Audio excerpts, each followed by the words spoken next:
કેમ દેખાય?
भीम भाई ने माइक गोठो है, माइक सिस्टम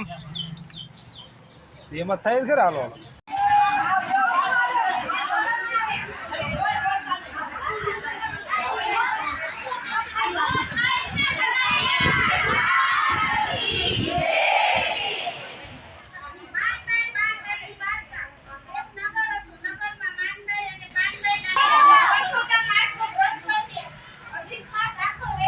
એના કઈ નથી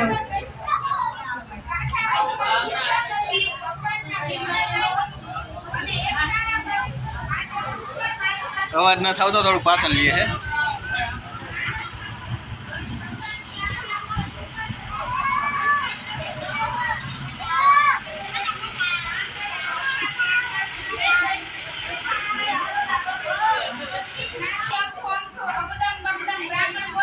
माइक सेटू रही गयो न था तो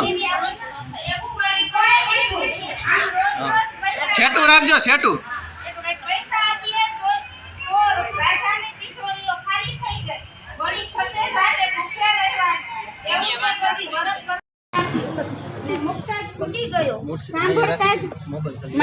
માનબાઈ કહે બોન એના ભાગ્યમાં નહીં હોય તે ફૂટી ગયો એમાં માનબાઈ શું કરે? આમ 30 દિવસ પાનબાઈ શ્રદ્ધા અને ભક્તિભાવથી અધિક માસ નાય છે, એકટાણા કરે છે, કાઠા ગોરમાની પૂજા કરે છે, માનબાઈના ઘડાનું રોજ દાન કરે છે.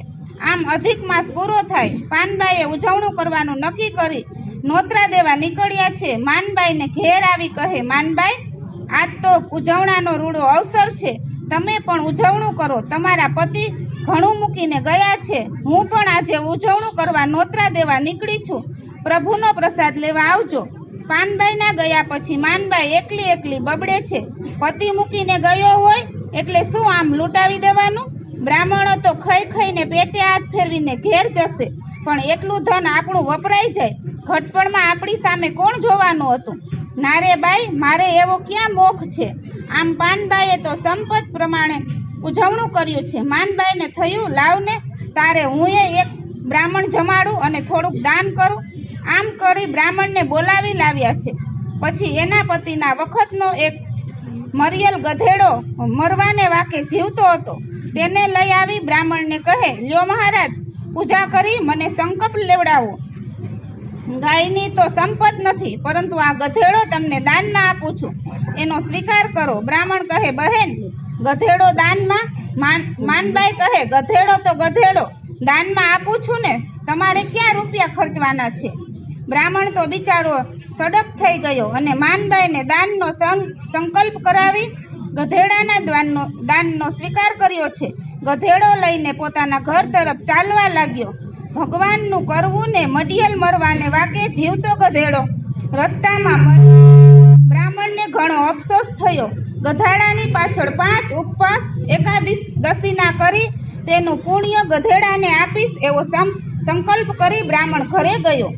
એવે સમયે ગૌલોકમાં ભગવાન બેઠા છે.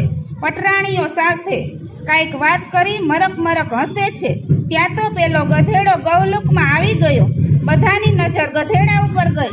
કહે, અરે અરે, આ ગધેડો ગૌલોકમાં ક્યાંથી? કાઢો એને, ભગાડો અહીંથી.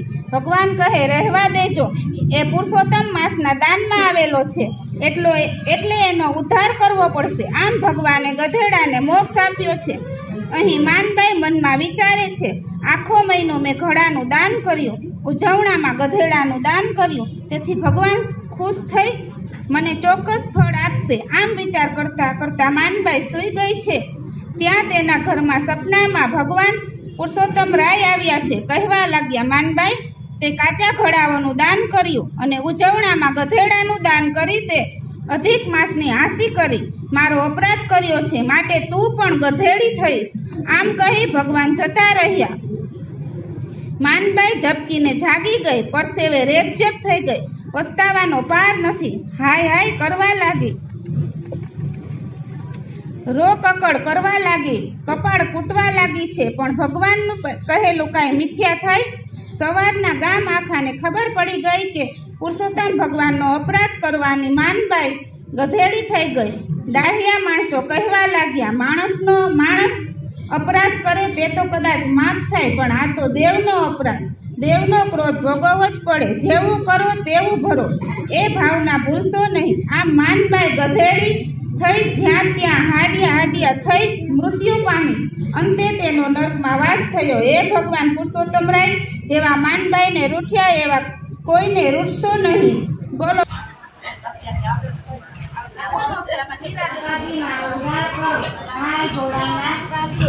મારું પડી ગયો. પાર્વતી જેમ કે શંભુનાથ એને વરદાન આપો, એને શું વરદાન આપવા એવા અનેક જાય અને અનેક આવે.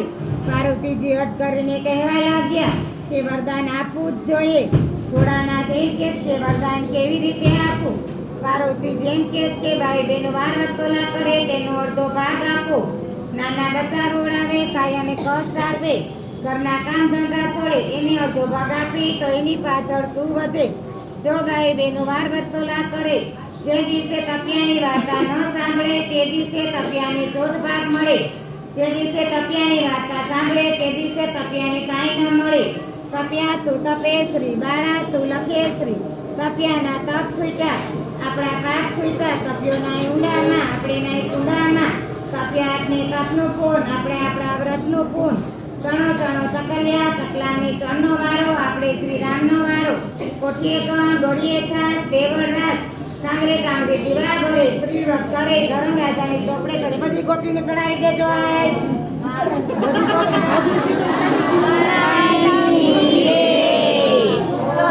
ભગવાન